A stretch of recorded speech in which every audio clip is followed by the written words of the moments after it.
Assalamualaikum warahmatullahi wabarakatuh. Pada hari ini 20 Syakban. Jadi lebih kurang 10 hari lagi kita akan memasuki bulan Ramadan. Tuan-tuan dan puan-puan, pada kali ini saya ingin berkongsi satu lagi pengalaman saya zaman muda-muda dulu ya, di mana ia hubung kait antara saya dan juga zikir-zikir, doa-doa di antara solat tarawih ya. Sebenarnya saya sedang mencari sunset pada petang ini. Tapi nampaknya berselindung di sebalik awan. Matahari berselindung sebalik awan. Hari agak mendung, nak hujan. Dengan angin yang kuat. Sebab tu drone saya pun terumbang ambing ya. Baik, tuan-tuan dan puan-puan. Saya dulu-dulu ada 3 fasa ya. Berkaitan dengan solat tarawih ini. Ada 3 fasa. Pertama sekali ialah apabila saya menghadiri solat tarawih. Dan saya sekadar mengikuti lebih kurang saja zikir-zikir dan doa-doa selawat antara solat tarawih ya, antara solat tarawih. Itu yang pertama. Yang kedua, apabila saya sampai ke fasa kedua yang ini, apabila saya sendiri sudah mula bersemangat untuk mempraktikkan agama dan saya pun mempraktikkan apa yang biasa dipraktikkan di Malaysia ini. Okey. Jadi apabila berbicara tentang solat tarawih ini, saya macam sekarang ini lebih kurang 10 hari seminggu sebelum masuknya bulan Ramadan, saya akan mula buka buku balik untuk mengulang kaji bacaan-bacaan zikir dan selawat. Okay? Fasa pertama saya sekadar ikut je. Entah betul, entah ini lebih kurang dengar, lebih kurang begitu saja. Fasa kedua ni, saya sendiri make an effort. Saya sendiri berusaha buka buku dan mula cuba menghafal. Okay? Mula menghafal. Sebab pada zaman ini, zaman 90-an, dia tak ada internet tau. Jadi nak apa-apa tentang agama, kena cari buku. Okey, maka saya pun mencari buku yang tentang solat tarawih yang ada diceritakan juga zikir-zikir, selawat dan doa antara 2 rakaat, antara 4 rakaat, lepas 2 ada 4 kan. Dan saya pun ketika itu bila menghadiri solat tarawih, saya alhamdulillah di saf hadapan dan saya berharap dapat juga mikrofon. Dapat juga mikrofon untuk nak sebut apa? Nak berzikir, nak berselawat tu.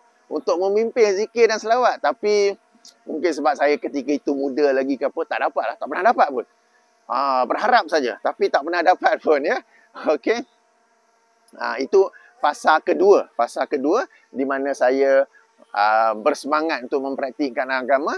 Saya mempraktikkan seperti biasa yang masyarakat kita praktik dalam video sebelum ini. Tentang pengalaman saya ni, saya menerangkan pengalaman saya di mana saya turut mengamalkan, menghidupkan malam nisfu Syakban dengan amalan khusus. Apakah amalan khusus itu? Membaca Yasin 3 kali. Selepas kali pertama, mendoakan panjang umur. Setelah kali kedua, mendoakan murah rezeki. Setelah kali ketiga, mendoakan apa-apa yang lain ya.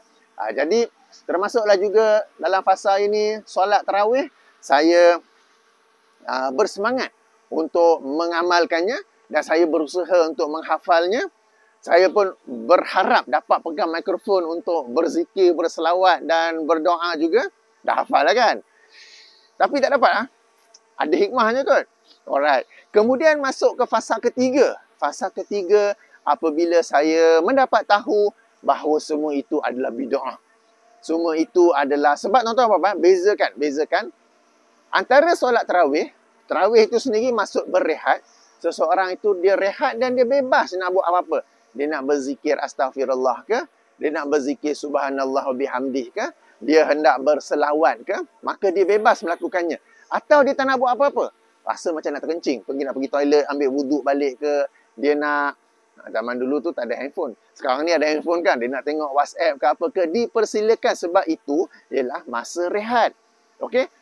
Apabila dibuat pada masa itu, adanya satu bacaan zikir yang khusus. Dengan tertib yang khusus. Dengan bacaan yang khusus. Dengan tertib yang khusus. Pada rakaat kedua bacaan sekian-sekian. 4 sekian-sekian. 6 sekian-sekian. 8 sekian-sekian. Di mana dengan tertib itu, dengan susunan itu tidak dibuat selepas mana-mana solat sunat. Kecuali solat sunat tarawih. Maka disitulah letak bid'ahnya. Sebab pengkhususan tersebut. Dengan tertib itu, dengan lafaz itu, dengan bacaan itu, bila ada spesifik sedemikian, ia mestilah berasal daripada Allah dan Rasulnya. Okey, jadi tuan-tuan boleh beza tak? Saya ulangi ya, saya ulangi. Okey, solat tarawih tu maksudnya berehat antara 2 rakaat, antara 4 rakaat. Masa rehat tu terserah kepada masing-masing, dia nak berzikir macam mana, dia nak berselawat macam mana, dia nak berdoa macam mana, atau dia tak nak buat apa-apa, atau dia nak pergi toilet, atau dia nak tengok handphone, dipersilakan sebab itu masa rehat. Okey, dipersilakan.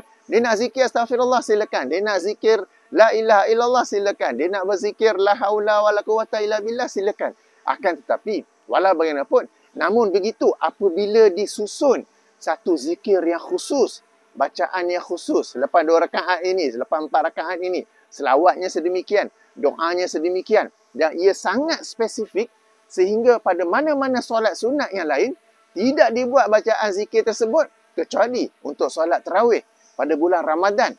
Maka di situ itulah bid'ahnya. Okey, boleh faham? Dah 2 kali ulang ya. Okay, tak faham juga boleh ke belakang dan tengok balik ya. Jadi seperti biasa bila saya dari fasa kedua hendak masuk ke fasa ketiga memang susah sikit. Sebab macam takkanlah pula bid'ah. Ramai-ramai duk buat ni. Macam lagi bersemangat pula buat kan. Apa salahnya benda baik lagi semangat. Sebab solat tarawih tu biasa tapi yang zikir, selawat, doa lepas tu macam lagi semangat tau. Walaupun kan tercala pergi semangat kan. Jadi apa salahnya benda baik. Kemudian saya dulu bila nak beralih dari fasa 2 ke fasa ketiga, baik dalam isu, baik dalam topik zikir-zikir antara solat tarawih ni ke, ataupun dalam isu mana-mana lain, hujah saya yang keberatan nak beralih tu sama saja dengan hujah yang sekarang ni yang biasa kita dengar. Apa salahnya benda baik? Ya, Nabi tak buat, tapi Nabi tak kata jangan buat. Ini kan hasanah, bid'ah hasanah. Ini kan bagi semangat, jadi ia dapat tarik orang solat tarawih secara berjemaah. Nanti tak ada zikir-zikir ni senyap je, macam boring je, macam biasa je. Saya pun memberi alasan yang sama. Tetapi Alhamdulillah saya terus mengkaji dan mengkaji sehingga akhirnya saya pun yakin bahawa ya, yang betul memang. Sebab apa yang daripada sunnah Nabi, itulah yang hasanah. Itulah yang terbaik, itulah yang kita kata yang cun, yang molek ya. Jadi Nabi SAW tidak mengajar apa-apa zikir, selawat, doa yang khusus antara solat tarawih itu. Maka tak perlulah kita mengkhususkan apa-apa bacaan antara solat tarawih. Jika hendak berzikir dengan masing-masing pilihan zikirnya, silakan. Jika masing-masing nak berehat saja, silakan. Masing-masing nak renew wuduk ke, nak pergi minum air ke, silakan ya. Jadi itulah yang pentingnya ya. Jadi tuan-tuan dan puan-puan, saya sekarang di fasa ketiga lah. Selepas fasa pertama, setelah fasa pertama saya tarawih seperti biasa. Dan saya pun ikut je, kita macam dengar, kita macam ikut je lah. Saya tak tahu pun bacaan yang sebenar. Fasa kedua, bila bersemangat untuk mempraktikkan agama, maka saya pun pergi mencari buku. Buku tu saya simpan setiap tahun. Lebih kurang seminggu sebelum masuk Ramadan, saya akan ulang kaji bacaan tu. Kita kata refresh my memory. Okay, refresh my memorization. Ulang kaji hafalan. Bila hadir solat tarawih saf pertama, dengan harapan dapat baca. Tengok-tengok tak dapat baca. Ada hikmah agaknya ya. Ya. Dan saya pun membacanya. Dan kali ni dah tahu dah sebiji-sebiji lafaz dia apa. Jika sebelum ni lah fasa pertama, mungkin ikut je. Aku rasa lebih kurang betul aku ikut tu. Pada fasa kedua ni, saya dah tahu, dah hafal dan saya benar-benar tahu bacaannya.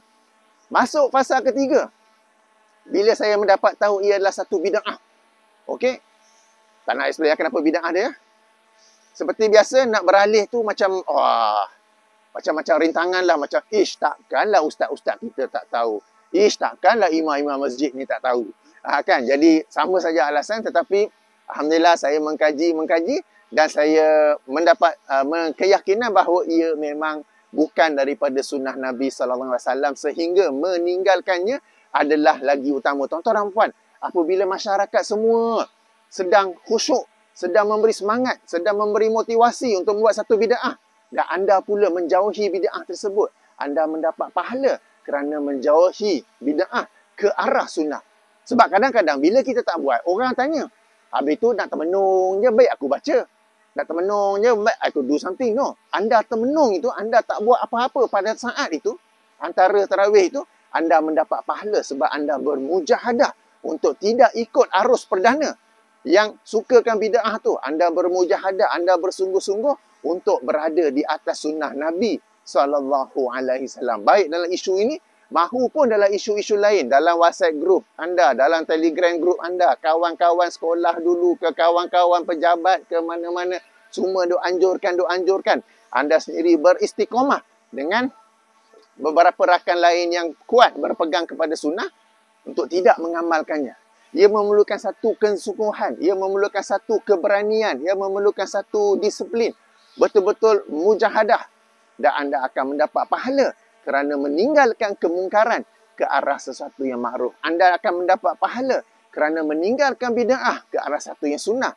Di mana sunnah dalam kes ini ialah tiada apa-apa bacaan zikir, selawat ataupun doa yang khusus di antara rakaat, 2 rakaat, 4 rakaat, 6 rakaat, 8 rakaat, 10 rakaat dan seterusnya bagi solat tarawih. Ya. Jadi tuan-tuan dan puan, ini 3 fasa yang ingin saya kongsikan. Dan seperti biasa, pihak yang mahu menganjurkannya, mereka memiliki alasan-alasannya. Sebagai contoh, kami tak kata wajib. Kami kata, siapa nak buat, buat. Siapa tak nak buat, tak payah buat. Bukan begitu. Tuan-tuan dan puan, larangan kepada kita untuk tidak berbuat bid'ah merangkumi amalan-amalan, merangkumi ibadah-ibadah yang wajib dan juga yang sunat. Bukan yang wajib saja, yang sunat tu sesuka hati. Ingat tak? 3 orang sahabat yang datang berjumpa dengan Nabi SAW dan bertanyakan tentang amalannya. Lalu diceritakan amalan Nabi, lalu mereka merasakan ia macam sangat sedikit saja. Lalu pun mereka berkata, alah ini Nabi yang telah diampunkan dosa-dosanya, baik yang lalu maupun yang akan datang. Kita ni siapa kan? Lalu mereka berazam, seorang tu nak beribadah sepanjang malam, tak mahu tidur. Seorang lagi nak berpuasa sepanjang tahun. Dan seorang lagi tak mahu menikah. Dia tak mahu menikah. Tuan-tuan dan puan-puan, beribadah sepanjang malam, qiyamul lail, hukum dia wajib ke sunat? Sunat. Siapa nak buat boleh, tak nak buat tak apa. Nak puasa sepanjang tahun, selain berpuasa Ramadan. Selain daripada puasa Ramadan, puasa lain sepanjang tahun tu wajib ke sunat? Sunat kan? Siapa nak buat, silakan. Siapa nak buat, buat. Tak ada kata wajib pun. Okey, hukum asal bernikah ialah sunat kan? Jadi tuan-tuan dan puan, mereka ini nak buat perkara sunat. Tetapi apabila Rasulullah SAW mendengar tentangnya, baginda keluar dan baginda berkata, kaliankah yang berkata sekian-sekian ini? Ketahuilah sesiapa yang membenci sunnahku, maka dia bukan daripada kalanganku. Tuan-tuan dan puan-puan, 3 sahabat ni bukan benci sunnah Nabi. Okay, hadis ni Sahih Bukhari ya. Ada dalam buku saya 90 pelajaran tentang bid'ah. Mereka ini bukan benci sunnah Nabi. They just wanted to do extra. Sebagaimana mereka yang dalam solat tarawih, yang antara rakaat tu, nak zikir, nak doa, nak selawat, they just wanted to do extra. Bukanlah mereka benci sunnah Nabi, tetapi tindakan ekstra mereka itu, yang meskipun ianya sunat, siapa nak buat boleh, tak nak buat tak apa, kami tak kata ia wajib. Jadi meskipun ia sunat, meskipun mereka hendak buat sesuatu yang baik, ia adalah tetap bid'ah dan ia masuk dalam kategori tadi, sesiapa yang membenci sunnahku, maka ia bukan daripada kalanganku. Tuan-tuan dan puan-puan, jadi beri perhatian ya, larangan bid'ah terhadap perkara ibadah yang wajib dan juga ibadah yang sunat, bukan yang sunat sahaja. Dia bukan, kami tak kata wajib, siapa nak buat, buatlah, siapa tak nak buat, tak apalah. Okey, ambil perhatian daripada hadis 3 sahabat yang datang berjumpa kepada isteri-isteri Nabi dan bertanyakan tentang amalan baginda ya. Okey, bateri nak habis ni. Okey, mereka ini sekali lagi saya ulangi, hendak buat amalan sunat. Yang mereka kata mereka nak buat, mereka tak paksa semua sahabat lain buat. Siapa nak buat silakan, siapa tak nak silakan, siapa nak qiyamul lail sepanjang malam silakan. Tak, Nabi kata, aku ni lah, aku tidur dan aku bangun beribadah. Aku puasa dan aku berbuka dan aku menikah. Okey?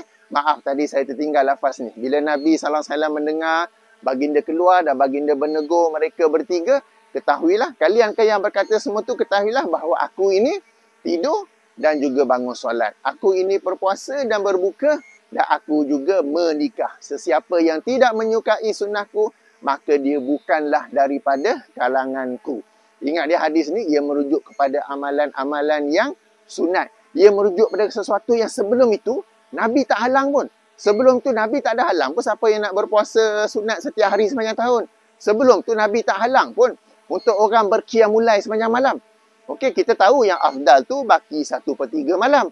Tapi tak ada pula Nabi halang orang tu nak berqiyamul lail sepanjang malam. Tak ada kan?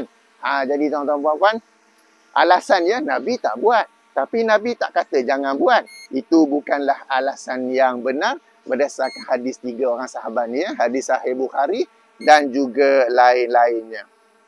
Baik, jadi saya sekarang di fasa ketiga dan saya ingin mengajak tuan-tuan dan puan-puan semua menilai semula. Yang solat tarawih tu okey, solat tarawih secara berjamaah okey, nak buat 8, nak buat 20, nak buat berapa rakaat apa pun sebenarnya boleh sebab ia solat malam 2 rakaat, 2 rakaat, 2 rakaat. Apabila kamu bimbang akan masuknya waktu fajar, maka tutuplah dengan 1 rakaat witir. Jadi rakaatnya tidak terhad. Sebab tu ada riwayatnya mereka yang berada di Madinah melakukan solat tarawih dan mereka tambah menjadi 36 rakaat pada zaman salafus soleh dulu. 36 rakaat campur 3 rakaat witir. Kenapa mereka boleh tambah?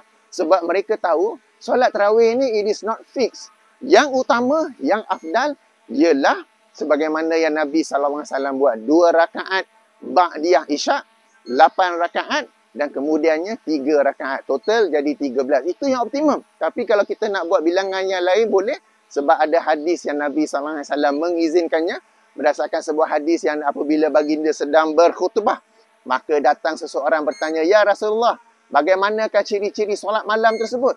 Maka baginda menjawab, solat malam itu ialah 2 rakaat, 2 rakaat, 2 rakaat. Apabila kamu bimbang masuknya waktu fajar, maka tutuplah dengan 1 rakaat solat witir. Hadis ini ada dalam buku saya, 90 pelajaran tentang bid'ah. Berdasarkan hadis inilah, sebab tu generasi salafus soleh, mereka tidak teragak-agak untuk menambah rakaat menjadi 20 ke, menambah rakaat jadi 36 ke, dan sebagainya dan sebagainya. Ya. Tetapi mereka tidak membuat satu ritual yang khusus, satu bacaan yang khusus, satu zikir yang khusus antara solat-solat tarawih.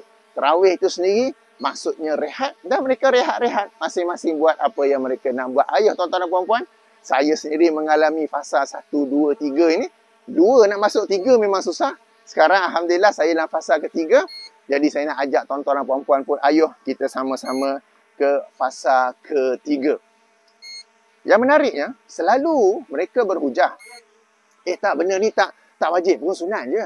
Tapi cuba anjurkan pada masjid atau surau anda tu, okeylah, kita buatlah satu malam ada bacaan, satu malam tak ada bacaan. Bukannya wajib kan, sunat je kan? Never. Mesti kena buat. Kalau tak buat, mesti akan sampai laporan kepada pihak berwajib. Kan? Cubalah. Ramadan kan? Selang sehari. Satu hari ada bacaan tu, satu hari lagi, senyap je. Masing-masing buat apa nak buat, lepas seminit, imam boleh bangun, sambung lagi 2 rakaat. Okey tak macam tu? Kan? Mereka kata sunat je. Siapa nak buat boleh, siapa tak nak buat tak apa. Kami tak kata ia wajib. Ia bukanlah fix. Ia bukanlah tetap. Betul ke cakap macam tu? Cuba try. Satu malam buat, satu malam tak buat. Okeylah. Seminggu 7 hari kan? Dalam seminggu 5 hari buat, 2 hari tak buat. Boleh tak? Mesti tak bolehnya tuan-tuan. Mesti tak boleh. Melainkan anda diperlis agaknya. Yang itu baru boleh. Ataupun di salah satu rumah saya, ada kondominium yang berhampiran dengan sebuah universiti di mana di situ ada banyak student, para pelajar luar negara yang buat master, yang buat PhD, yang Muslim. Dan mereka selalu solat di situ. Dan di situ Alhamdulillah tak ada bacaan-bacaan zikir di antara rakaat, 2 rakaat, 4 rakaat, 6 rakaat. Boleh je. Dan di situ ada orang Melayu Malaysia yang solat juga. Relaxnya biasa je. Tak ada pun nak kena buat. Tak ada pun kena ni. Tapi di tempat yang sama ada juga surau yang semuanya Muslim Malaysia. Mereka kata ya sunat. Tetapi seolah-olah wajib kena buat bacaan tersebut. Wajib dengan doa itu ya. Baik. Bateri dah nak habis dah pun. Okay. Moga-moga bermanfaat. Perkongsian pengalaman saya sendiri melalui beberapa fasa dalam kehidupan saya ini. Saya yakin tuan-tuan dan puan-puan pun mungkin ada lebih kurang. Ayuh, jangan kita segan-segan beralih kepada sunnah Nabi SAW. Ayuh, kita bersungguh-sungguh. Sebab kita sebenarnya sedang menentang arus. Ustaz-ustaz selebriti cerita lain. Ustaz-ustaz yang ada ilmu dalam bab ni tak nak cerita. Sebab nanti mereka dituduh Wahabi. Tak nak susah aku nak hidup macam tu. Mereka pun buat diam je. Padahal deep down inside they know. Lalu kita ni menentang arus. Jiran-jiran ke, kawan ke. Sebenarnya banyak juga yang tak tahu. Tapi semua macam senyap. Tak naklah nanti orang tuduh aku Wahabi. Perkara ni dan yang lain-lain banyak yang dah tahu. Banyak masyarakat kita yang dah tahu. Tetapi mereka belum berani untuk ke hadapan kerana bimbang akan dituduh sebagai Wahabi. Bimbang hilang kawan. bimbang ditomah dengan pelbagai-bagai tohmahan dia, tuan-tuan dan puan-puan. Okey, nak habis dah bateri ni. Baik, subhanakallahumma wa bihamdika asyhadu an la ilaha illa anta astaghfiruka wa atubu ilaika. Assalamualaikum warahmatullahi wabarakatuh.